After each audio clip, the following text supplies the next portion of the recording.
नमस्कार, मैं उपेंद्र यादव। आप देख रहे हैं वी न्यूज यूट्यूब चैनल। आइए हम सीधे खबर की तरफ रुख करते हैं। शशि थरूर ने न्यू इंडियन एक्सप्रेस में लिखा है कि भारत पाक कूटनीति के बदलते स्वरूप को राष्ट्रपति डोनाल्ड ट्रंप के असाधारण ट्वीट से बेहतर तरीके से दर्शाया जा सकता है। ट्रंप ने भारत पाक के बीच संघर्ष विराम की मध्यस्थता का दावा किया है। ट्रंप के ट्वीट भारत और पाकिस्तान के बीच दृष्टिकोण की विषमता को स्वीकार करने में विफल रहा है। भारत ने लगातार शांतिपूर्ण और सह अस्तित्व के लिए अपनी प्राथमिकता व्यक्त की है, जिसमें क्षेत्रीय संघर्ष के बजाय आंतरिक विकास पर ध्यान केंद्रित किया गया है। कई उकसावे के बावजूद भारत ने धैर्य रखा है, कूटनीतिक समाधान निकालने की इच्छा प्रदर्शित की है, बशर्ते पाकिस्तान अपने आतंकवादी ढांचे को नष्ट कर दे। शशि थरूर लिखते हैं कि ट्रंप के ट्वीट के बाद का समय दक्षिण एशियाई कूटनीति के परिदृश्य में और विशेष रूप से अमेरिका भारत संबंधों के भीतर एक जटिल और संभावित रूप से नाजुक क्षण है। भारत और पाकिस्तान को एक समान रूप से पेश करने, व्यापार बढ़ाने और लंबे समय से चले आ रहे कश्मीर विवाद में शामिल होने की इच्छा परंपरागत नहीं है। ट्रंप का पोस्ट भारत के लिए 4 महत्वपूर्ण तरीकों से निराशाजनक है। पीड़ित और अपराधी के बीच गलत समानता, पाकिस्तान के लिए बातचीत का ढांचा बनाना, कश्मीर विवाद का अंतर्राष्ट्रीयकरण करना और भारत पाकिस्तान को एक तराजू पर रखना चिंताजनक है। चीन के बढ़ते प्रभाव को संतुलित करने के लिए अमेरिका के व्यापक प्रयासों में भारत महत्वपूर्ण रणनीतिक साझेदार है। ट्रंप को इस बारे में बेहतर जानकारी दी जानी चाहिए।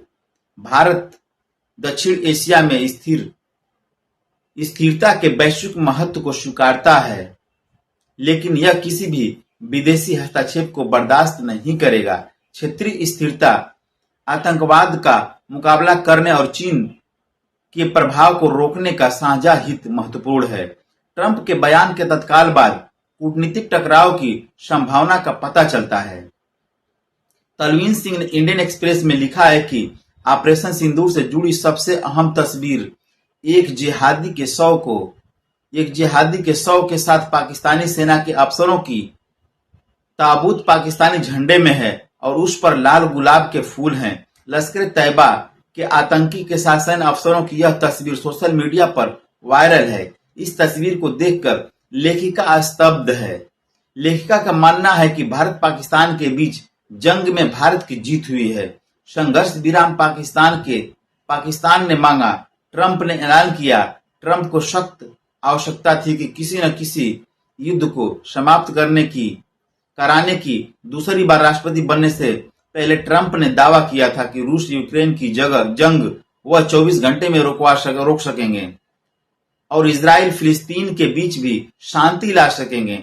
ऐसा हुआ नहीं, सो अब भारत और पाकिस्तान के बीच शांति का श्रेय ले रहे हैं। हमें किसी चीज की चिंता होनी चाहिए तो इस बात की कि पाकिस्तान को इस दौरान मुद्रा कोष से पैसे क्यों दिलवाए गए। यह साबित हुआ कि पाकिस्तानी सेना ऐसे दरिंदों को पाल रही है जिनको सारे विश्व ने जिहादी आतंकवादी माना।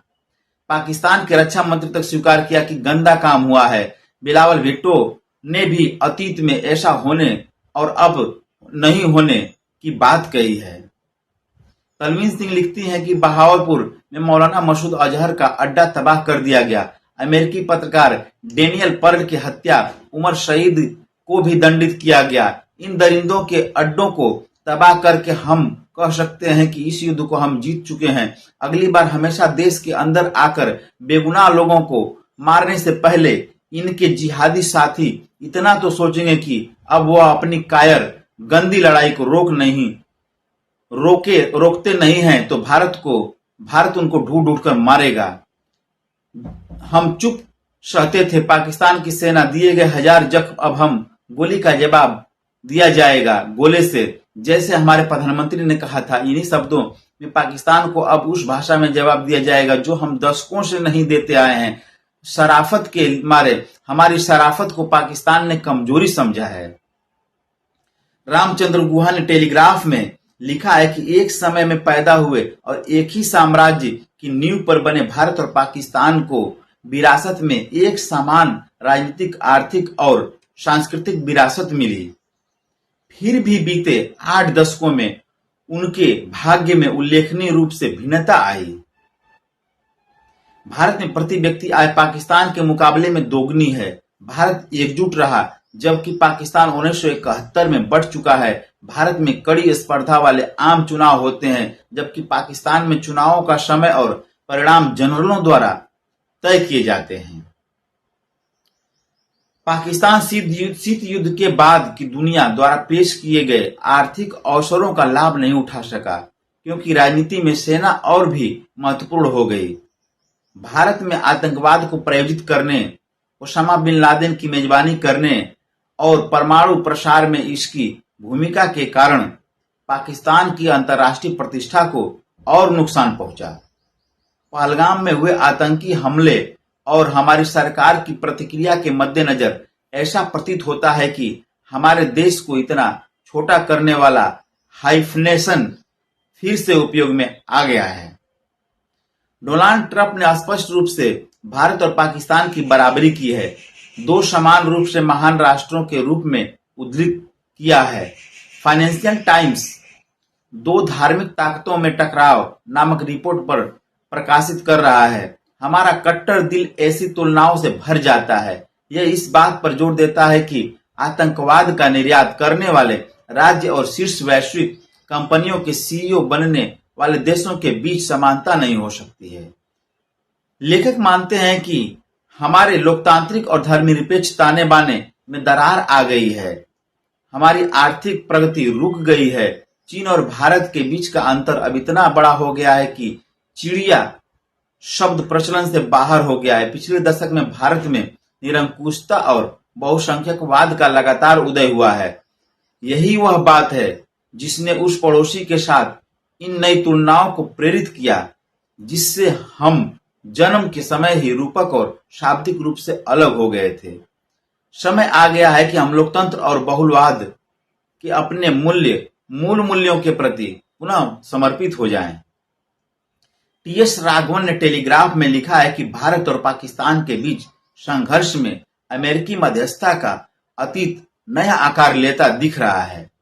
1999 के कारगिल संघर्ष का अंत अमेरिका द्वारा शत्रुता को समाप्त करने के लिए मध्यस्थता के साथ हुआ। अमेरिका की भूमिका ने एक कवर प्रदान किया, जिससे पाकिस्तान की सरकार नियंत्रण रेखा के पार के उल्लंघनों से पीछे हटने की घोषणा करने में सक्षम हुई और वास्तव में अपनी सेना को एक असंभव स्थिति से बचाया। मुंबई आतंकी हमले के समय भी अमेरिका की भूमिका महत्वपूर्ण थी। हमले के पीछे साजिश पाकिस्तान में रची गई और आतंकवादी उसके नागरिक थे। यह बात पाकिस्तान को स्वीकार करने के लिए अमेरिका का दबाव था। इसी तरह बालाकोट हवाई हमले के बाद स्थिति को शांत करने के लिए अमेरिकी मध्यस्थता की भूमिका प्रारंभिक चरण में प्रभावी रही। टी.एस. राघवन लिखते हैं कि पहलगाम आतंकी हमले के बाद के संकट में कई नई विशेषताएं देखने को मिली। सिंधु जल संधि स्थगित करने से अब तक बच गया था, जो परंपरा टूट गई। पाकिस्तान ने बालाकोट के बाद अपनी गैर उग्र प्रतिक्रिया का रुख बदल लिया। पाकिस्तान इस बात को लेकर स्पष्ट रूप से गुस्सा था कि भारत बातचीत के सभी प्रयासों को नकार रहा था। पाकिस्तान अपने नागरिकों को यह दिखाना चाहता था कि कश्मीर की स्थिति अभी भी बातचीत के लिए तैयार है। कश्मीर में पूर्ण सामान्य स्थिति और पर्यटन बढ़ाने के दावे जोर पकड़ रहे थे, जिससे पाकिस्तान चिंतित था।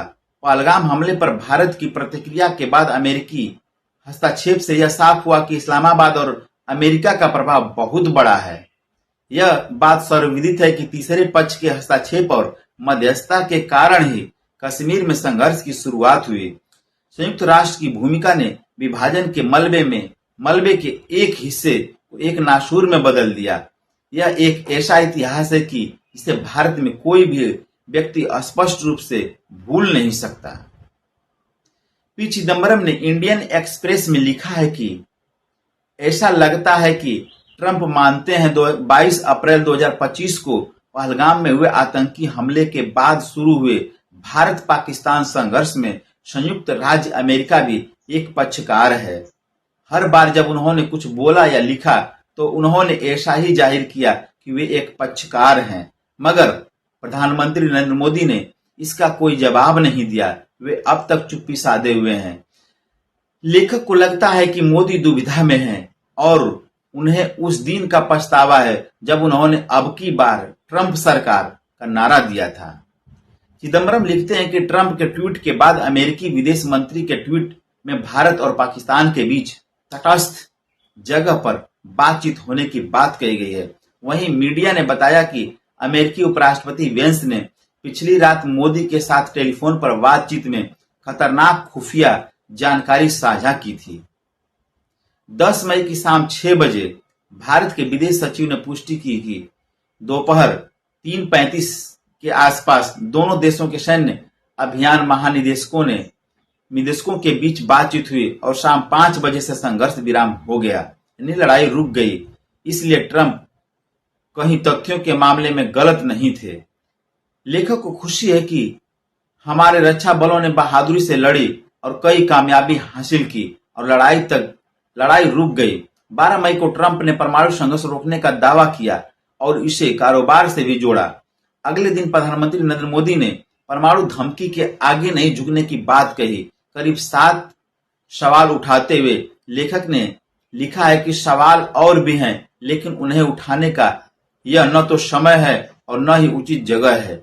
चिदम्बरम आगे लिखते हैं कि ट्रंप अदम्य हैं, वे जल्दी नहीं जाएंगे। वे शर्मनाक बयान और सवालों के लिए पर्याप्त सामग्री देते रहेंगे। हमें जवाब मिलेगा या चुप्पी ही जवाब है।